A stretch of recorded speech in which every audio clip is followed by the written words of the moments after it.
Hello everyone, it's Kari from sunshineinmypocket.com.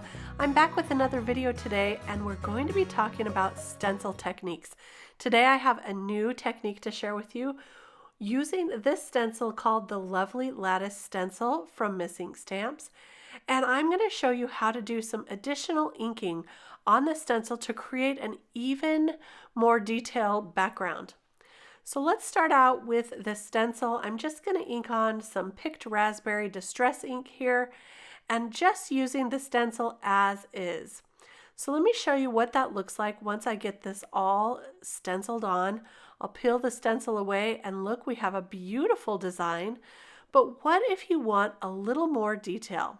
So I'm going to take some of these masking stencils. This is the A2 masking stencil set from Missing Stamps, and I'm going to take two of the inside pieces and create kind of a V with them so that I can use that to ink on the inside of each of those stenciled diamonds. I think the look of the difference between the stenciled portion and the additional ink on the inside is a big difference from what you get just using the stencil as is. So adding some additional ink to the inside of these diamonds really adds a fun touch, I think. And this is going to create a beautiful background to the card that we're creating today. So I'm just going to go ahead and stencil on some more ink on all the insides of these diamonds until I fill all of them up. I'll add a little bit of that lumberjack plaid ink down here to these two as well. And that's going to create our background. Look how beautiful that is in pinks and reds. Now what I'm going to do is color up our image. I have one of the snails.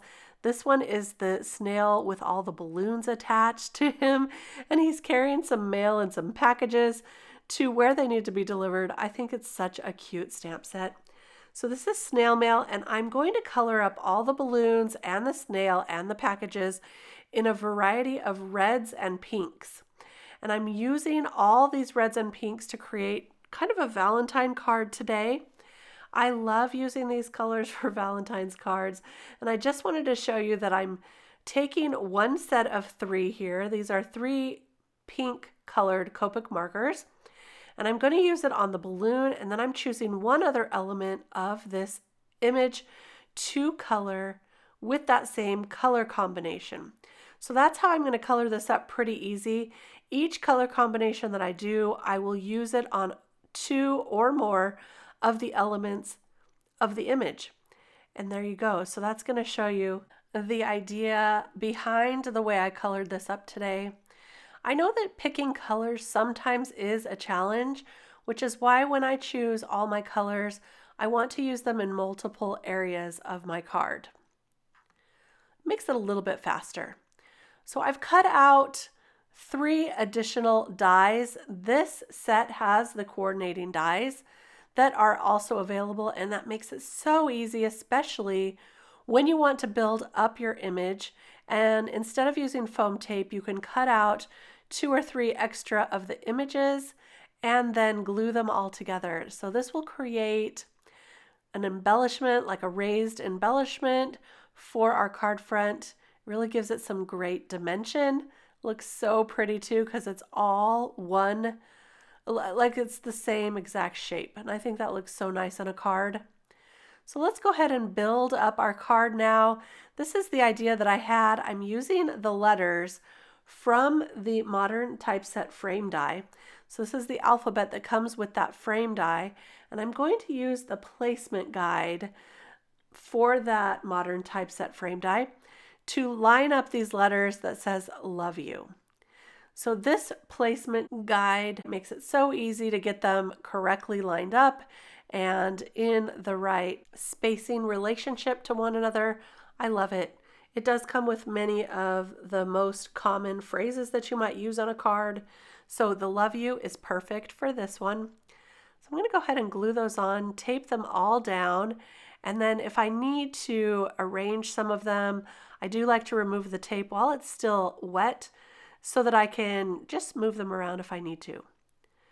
This stamp set also comes with the cutest little love letters.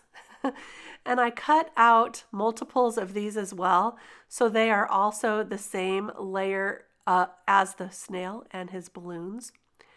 And I'm going to place those around on the front of the card, just like so.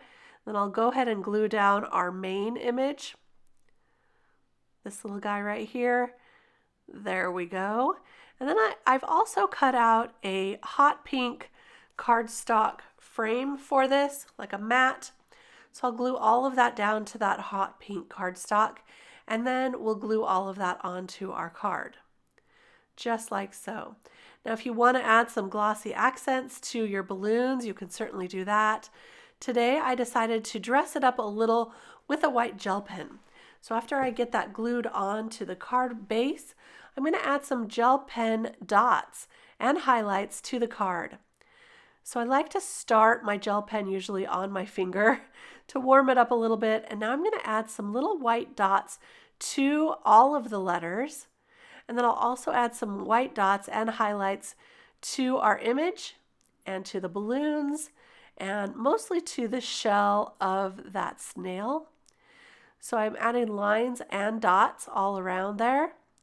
And you can see it's kind of hard to tell in the video because they are kind of small, but in real life you can definitely see them. But I'm adding dots to the packages, to the little snail, to the balloons here, and to where the lines are on that shell. So see, you can see the dots there. That one was easier to see. And I added to pretty much all of those lines just to give it that look.